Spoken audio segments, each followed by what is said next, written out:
आज के इस वीडियो में हम बात करेंगे एक इम्पोर्टेंट और यूजफुल टूल के बारे में जिसका यूज हम बहुत सारी मैकेनिकल और इंजीनियरिंग एप्लीकेशन में यूज करते हैं और वो है डायल गेज या डायल इंडिकेटर।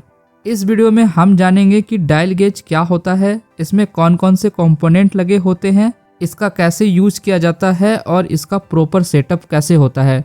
तो वीडियो को एंड तक जरूर देखें। अगर वीडियो यूजफुल लगे तो चैनल को सब्सक्राइब करना ना भूलें। सबसे पहले बात करते हैं डायल गेज होता क्या है। डायल गेज एक मेजरिंग टूल होता है जिससे स्मॉल लीनियर डिस्टेंस को मेजर किया जाता है, मोस्टली मैकेनिकल कंपोनेंट्स के अलाइनमेंट और डिफ्लेक्शन को चेक करने के लिए।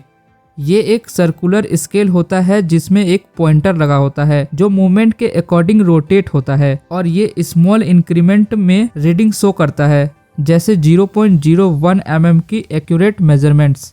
ये टूल मोस्टली मशीनिंग, फैब्रिकेशन और ऑटो इंडस्ट्री में यूज होता है। कई जगह जहां प्रिसीजन्स की बहुत इंपॉर्टेंस होती है वहां डायल गेज का उपयोग किया जाता है। फॉर एग्जांपल इंजन असेंबलिंग में, बेयरिंग अलाइनमेंट और मैन्युफैक्चरिंग प्रोसेस में क्वालिटी कंट्रोल के लिए। अब हम लोग देखते हैं कि डायल गेज में कौन कौन से कंपोनेंट्स लगे होते हैं और ये कैसे काम करता है। इसमें एक लंबा सा स्टील लगा होता है जिसे प्लंजर या स्पिंडल कहा जाता है। ये वो पार्ट होता है जो डायरेक्टली सरफेस के कांटेक्ट में आता है। इसके ऊपर डायलर और पॉइंटर लगा होता है। जैसे ही प्लंजर मूव करता है पॉइंटर स्केल पर रोटेट होता है। डायल एक सर्कुलर स्केल होता है जिसमें नंबर्स लिखे होते हैं, जनरली 0 से 100 तक। इसमें टोटल 100 डिवीजन होते हैं और हर डिवीजन एक स्पेसिफिक डिस्टेंस को रिप्रेजेंट करता है, जिसमें एक डिवीजन के बीच का डिस्टेंस 0.01 mm होता है और यही इस डायल का लिस्ट काउंट होता है। डायल गेज का लिस्ट काउंट निकालना बहुत ही आसान है, जिसका फॉर्मूला है 1 upon total number of division. तो यहाँ टोटल नंबर ऑफ डिवीजन 100 है तो इसका लिस्ट काउंट 0.01 mm होगा। और जब ये अपना एक राउंड कंप्लीट करता है तो ये डिस्टेंस पूरे 1 mm के बराबर होता है। इसमें 2 पॉइंटर लगे होते हैं। इसमें इस बड़े वाले पॉइंटर को मेन पॉइंटर कहा जाता है जो डायल पर रीडिंग दिखाता है। जब आप किसी ऑब्जेक्ट की थिकनेस या मूवमेंट को मापते हैं तो ये मेन पॉइंटर आपको डिस्प्लेसमेंट का प्राइमरी मेजरमेंट दिखाता है और इसमें लगे स्मॉल पॉइंटर का काम मेन पॉइंटर के पूरे रोटेशन को काउंट करना होता है। जब मेन पॉइंटर एक पूरा चक्कर लगाता है तो स्मॉल पॉइंटर 1 यूनिट आगे बढ़ता है। ये पॉइंटर आपको यह बताने में मदद करता है कि मेन पॉइंटर ने पूरे कितने चक्कर लगाएं, जिससे लार्ज डिस्प्लेसमेंट को मापना आसान हो जाता है। डायल गेज में जो आउटर रिंग होता है उसे बेजल कहा जाता है। ये एक एडजस्टेबल पार्ट होता है जो हमें रीडिंग को 0 पे सेट करने में मदद करता है। जब हम किसी ऑब्जेक्ट को मेजर करते हैं तो हमें 0 पोजीशन सेट करनी होती है ताकि हम एग्जैक्ट डिस्प्लेसमेंट मेजर कर सकें। डायल गेज के बैक पर एक प्लेट लगे होते हैं जिसमें आप गेज को किसी स्टैंड या सरफेस पर माउंट कर सकते हैं। ज़्यादातर डायल गेज को स्टेबल रखने के लिए मैग्नेटिक बेस का इस्तेमाल किया जाता है।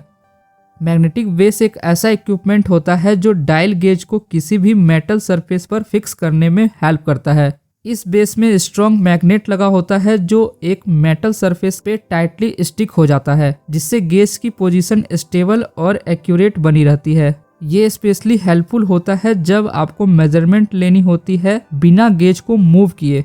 अगर मैग्नेटिक बेस ना हो तो गेज को स्टडी रखना काफ़ी मुश्किल हो सकता है और इससे मेजरमेंट गलत हो सकता है।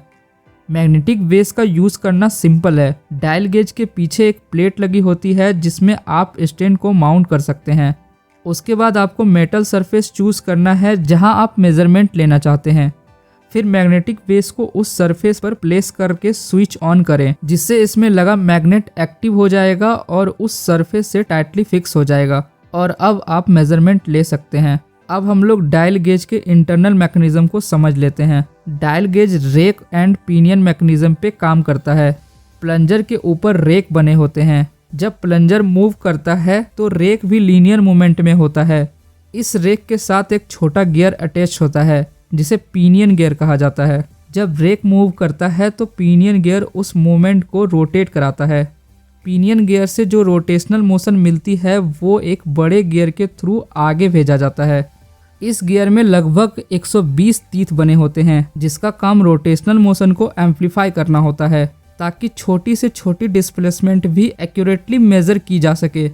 और इस बड़े गियर से एक छोटा गियर अटैच्ड होता है जिसमें लगभग 12 तीर बने होते हैं और ये गियर बड़े पॉइंटर से कनेक्ट होता है और इसमें लगा छोटा गियर एक और बड़े गियर से अटैच्ड होता है और उसमें भी लगभग 120 तीर बने होते हैं और ये बड़ा गियर छोटे पॉइंटर से कनेक्ट होता है। मतलब जब ये बड़ा वाला गियर एक राउंड कंप्लीट करेगा तो ये छोटा गियर 10 राउंड कंप्लीट कर लेगा। और इस प्लंजर में एक स्प्रिंग लगा होता है जिसका काम प्लंजर को मोमेंट के दौरान अपनी इनिशियल पोजीशन पे लाना होता है। अब हम देखते हैं कि डायल गेज का सही सेटअप कैसे करते हैं। सबसे पहले डायल गेज को एक सॉलिड स्टैंड या मैग्नेटिक बेस पर माउंट करें। उसके बाद आपको 0 सेटिंग करनी होती है, मतलब जिस सरफेस को आप मेज़र कर रहे हैं उस पर प्लंजर को रखें और बेजल को रोटेट करके पॉइंटर को मैन्युअली 0 पर सेट करें। ये स्टेप बहुत ज़रूरी है क्योंकि इससे हमें रेफरेंस पॉइंट मिलता है। ध्यान दें कि प्लंजर सरफेस के प्रॉपर कांटेक्ट में हो और लाइटली प्रेस हो। ज़्यादा फोर्स से रीडिंग गलत हो सकती है, इसलिए प्लंजर को जेंटली सरफेस के साथ लगाना होता है। अब जहाँ भी आपको मेजरमेंट लेना हो, सरफेस के मूवमेंट के अकॉर्डिंग डायल गेज का पॉइंटर मूव करेगा। आपको पॉइंटर की पोजीशन को देखनी है और रीडिंग नोट करनी है। तो चलिए अब जानते हैं कि डायल गेज का यूज कैसे होता है। अगर आपको किसी सरफेस की फ्लैटनेस चेक करनी है तो डायल गेज को सरफेस के ऊपर पॉइंट वाइज मूव कराना होगा। हर पॉइंट पर रीडिंग नोट करेंगे। अगर रीडिंग कंसिस्टेंट है तो सरफेस फ्लैट है, वरना वहाँ एरर है। शाफ्ट या सिलेंड्रिकल कंपोनेंट का रन आउट मेजर करने के लिए डायल गेज को कंपोनेंट के साइड में सेट करें। जब कंपोनेंट रोटेट करेगा, डायल गेज मूवमेंट को मेजर करेगा और आपको बताएगा कि कंपोनेंट कितना सेंटर्ड है या उसमें डेविएशन कितना है।